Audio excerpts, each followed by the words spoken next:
Maxime, pourquoi on se retrouve ici à Terre de Game?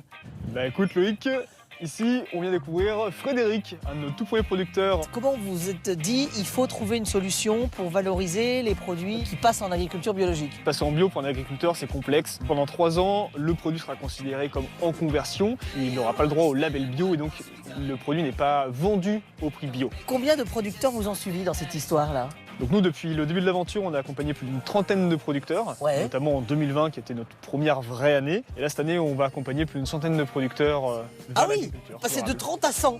C'est ça, voilà. Ça veut dire que ça marche. Ça commence bien, c'est le début, c'est le début.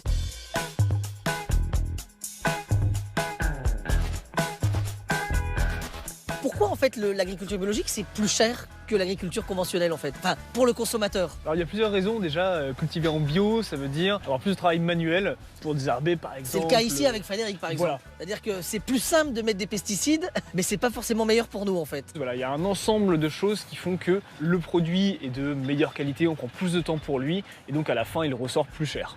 Qu'est-ce qui vous a plu dans l'idée de Maxime et de Stéphane? Alors justement, valoriser cette phase de transition à un juste prix. Et la première fois qu'on s'est vu, il m'a posé la question, quel est ton prix de vente de ta farine? Au lieu de produire 10 tonnes sur un hectare, je vais en produire 4. Donc forcément, derrière, mon volume sera moins important. Voilà. Donc on a voulu être raisonnable, pas forcément faire le même prix qu'en bio, mais quand même valoriser davantage pour qu'on puisse amortir nos charges, quoi.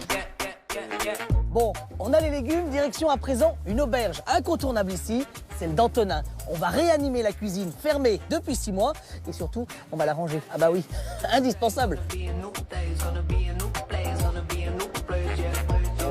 La recette?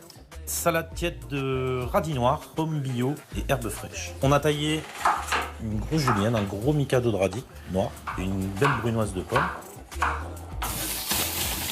L'idée, c'est de les faire suer en fait. Ah, juste suer. Juste suer, sans coloration. On démarre sur un feu assez vif. Une petite cuillère, grosse cuillère à soupe de miel. C'est parce que la cuillère est grosse, mais juste avec la pointe, un petit filet. Et ici, le jus d'une orange. Et alors là, c'est quoi ça? Ça, c'est notre huile de cresson. Huile de cresson de fontaine. Exactement. De l'huile neutre, pour garder vraiment le goût du cresson, et du cresson mixé à cru, filtré.